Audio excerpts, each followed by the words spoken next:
Bonjour, ici LT Survival. C'est la grève dans les petits canaux de YouTube. Juste pour vous expliquer, si vous allez voir le YouTubers Union sur Facebook, vous allez comprendre qu'il y a eu un mouvement comme d'union pour les petits canaux et de protestation avec une petite grève de quelques semaines pour me démontrer à YouTube que même si l'impact peut être minime, les petites chaînes sont quand même leur gagne-pain. Malgré tout, on était des heures et des heures de publicité pour eux. Certains d'entre nous ont été démonétisés. D'autres ont été démonétisés seulement pour le fait qu'ils montraient de beaux couteaux ou des armes. C'est pas parce qu'on montre des armes ou qu'on montre comment les utiliser que ça fait de nous des méchantes personnes.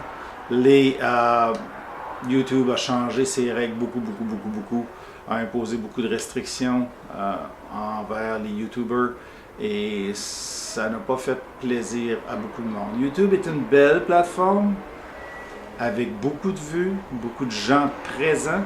Ce qui est surprenant, c'est qu'ils liquident les plus petits au profit des plus gros.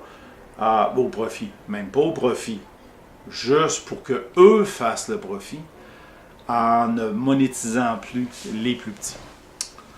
On verra ce que ça donne après le 21. Cette vidéo-là devrait être mise en onde le samedi suivant, samedi ou dimanche, la fin de semaine suivante, du 21. Donc, attendez-vous pas à ce que je dise dans la vidéo soit à date s'il y a eu des changements d'ici ce temps-là, bien sûr. Ce soir, on est le 17 mai. Mais le but de mon vidéo n'est pas de vous parler de la grève, mais de vous parler couteau. Si vous avez lu la capsule et le titre, vous savez que c'est un Reich, le P865B de Reich, un modèle 2018. Merci à Reich d'avoir facilité mon achat du couteau. C'est bien apprécié que les compagnies nous appuient un petit peu, ne serait-ce qu'un simple geste, pour nous aider à les démontrer. J'adore toujours Reich, j'adorais Reich avant qu'il m'aide. Je vais juste réajuster mon écran un petit peu, oui. Oh, it's bright. Donc, restez à l'écoute, on vous revient tout de suite après ceci.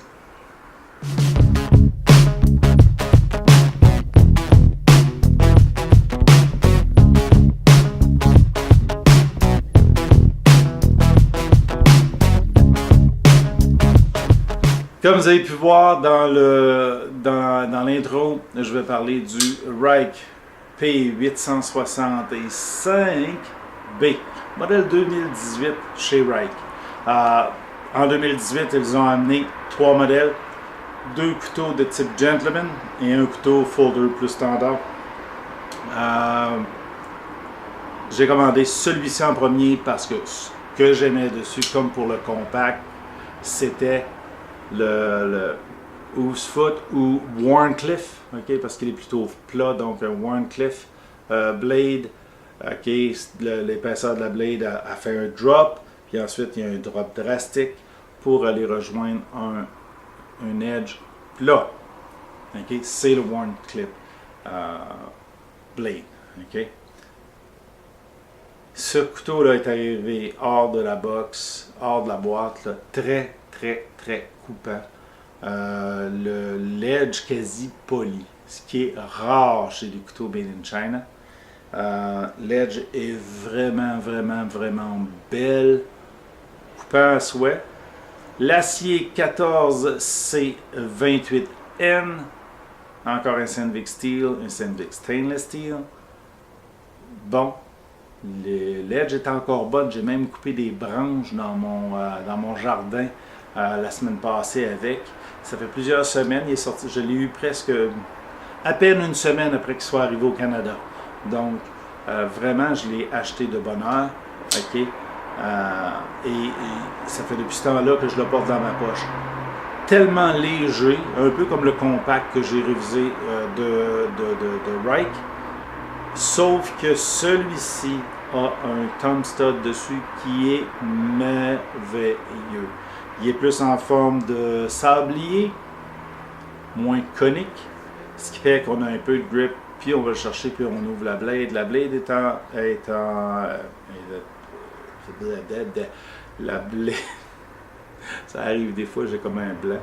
La blade est pas sand, bead blast, ok, ce qui est là, est fini satin mais non lustré. Ok, le même fini, j'aurais aimé l'avoir sur le clip qui est dit pocket parce que ça le rendrait un petit peu moins évident. La lame est grise, le thumb stud est d'un seul côté avec le pocket clip d'un seul côté. Ils auraient pu le faire inversable, sauf qu'ils ont choisi de ne pas le faire.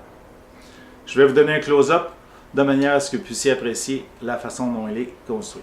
Okay. Donc on voit ici le Hooves Foot Blade, ou le Wharncliffe, c'est-à-dire avec la partie qui est totalement à plat. Okay. On voit le dos du couteau qui descend et qui vient tomber sur la pointe. Son seul défaut potentiellement est cette pointe qui est fine, tout petite, mince et me semble tellement fragile. Okay. Si vous regardez comme ça ici, là, vous allez voir la blade est vraiment mince à cette position. Okay. On le voit mieux ici. Donc, s'il y avait une partie de la lame qui pouvait casser, ça serait cette partie-là si on n'y fait pas attention. Bien sûr, on fait attention à nos couteaux. Je vais essayer de un petit peu de lumière. Ouais, on va se mettre un peu plus de lumière pour que vous appréciez le couteau. Je vous montrerai ça tout croche. Donc, je redonne un peu ici. On a vu l'edge. Vous voyez comment la blade amincit ici. Okay. Vraiment, la pointe est mince. C'est le défaut de ce style de blade-là. Il faut faire attention. Deux vis. Deux vis Tox, okay, pour tenir les écailles et le couteau ensemble. Okay. Ici en arrière, on ne la voit pas. D'après moi, elle est cachée en dessous de l'écaille. Okay. Oups, ici. On va voir un autre vis Tox. Okay. C'est les seules deux vis apparentes. On va regarder à l'intérieur. On voit les trois piliers. Ici. 1, 2, 3 qui sont dans le backspacer. Okay. Ah, on a une belle vue ici pour le clip. On voit apparaître les pointes des vis pour le clip, mais on ne voit pas la vis qui vient visser dans la tête ici pour tenir le pilier. Donc, vraiment, okay, ici, ça veut dire que c'est deux pins et il y a le pivot et le pilier à l'arrière. On voit très bien le deep carry clip, ok, flush avec notre dos, très peu apparent dans notre poche. Il marque pas beaucoup aussi parce qu'il est mince à peine, même pas un demi-pouce d'épais, le 0.48 pouces, à peu près 12,7 mm, ok. Et la lame a 3 mm d'épais dans la partie la plus épaisse, ok. Elle diminue avec le reste du couteau, très mince ici, ok. Donc vraiment un bel élément, un couteau très facile à traîner, très coupant aussi. On voit le liner lock ici, il est parfait pour un couteau neuf, donc plein de jeux disponibles. Je reviens. OK. Si je veux pouvoir enregistrer, finir cette vidéo-là sur cette carte-là, il faut que je fasse vite quand même. Ça doit être pour ça que mes vidéos francophones sont beaucoup plus longues, je parle moins. Donc, pour à peine 3 minutes, je crois, 4 minutes, qui me reste sur ma carte de disponible avant que je sois obligé de la changer, on va essayer de conclure ce vidéo-là. Très léger, encore, c'est comme le compact, vraiment pas pesant, j'ai pas son poids avec moi, mais c'est pas grave. Très léger en main, fit la main comme il faut de par l'espèce d'arc de cercle qu'on a ici dans la poignée et la blade, ok. Vraiment, il se positionne en tenue sabre sans aucun problème et étant donné la notch ici, on a quand même une bonne grippe. C'est sûr que ça, il ne faudrait pas se taber sur quelque chose, on pourrait glisser vers l'avant bien sûr, mais dans l'usage normal, on a suffisamment de poigne, comme on dirait en français, là, de poigne sur la poignée pour faire tout l'ouvrage qu'on a. Vraiment confortable, petit, mais quand même confortable. C'est plus un gentleman knife qu'un couteau de survie qu'on pourrait dire. C'est plus qu'un folder pleine grandeur. C'est vraiment la méthode Gentleman Knife. Dans les deux autres, il y a un autre Gentleman Knife avec un nail nick pour l'ouvrir, donc à deux mains.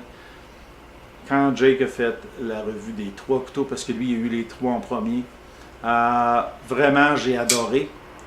J'ai adoré la shape de la poignée et de la lame, ce qui fait que je vais probablement acquérir les deux autres. Je suis un petit peu moins impressionné par le folder, mais j'adore les Reich, donc je vais lui donner une chance. Je vais quand même aller probablement chercher les deux autres couteaux de Reich, de manière à pouvoir vous les montrer. Cela dit, c'est dans mes préférés pour le EDC, pour l'apport tout journalier des couteaux. Il prend pas de place dans notre poche, on ne le sent même pas tellement il est léger, il n'est pas encombrant. Malgré tout, excellent couteau, excellent métal, excellent bearing dessus qui permet de l'ouvrir. Donc, vraiment, j'adore cette ligne de couteaux. Je remercie encore Reich de m'avoir donné l'opportunité de les acquérir avec certains rabais qui vont me permettre, en tout cas s'ils veulent continuer, d'acquérir plus de couteaux pour moins cher. C'est toujours apprécié parce qu'à un moment donné, c'est une passion qui vient un petit peu dispendieuse. Vous avez vu dans mon dernier vidéo sur Facebook que j'annonçais de nouveaux couteaux que j'avais reçus, dont celui-là. Éventuellement, vu que c'est des big choppers, on va aller à l'extérieur, on va faire des vidéos, peut-être dans le cours chez moi ou en milieu naturel, on va voir comment l'opportunité va nous donner. Fait que, merci de regarder les vidéos, merci de revenir me rejoindre après ce petit break de la grève. Il me laisse à peine une minute pour conclure. Donc, merci encore. Si vous avez aimé la vidéo, on donne le thumbs up, comme ça. On partage et on s'abonne de manière à pouvoir suivre les aventures. Merci, à la prochaine.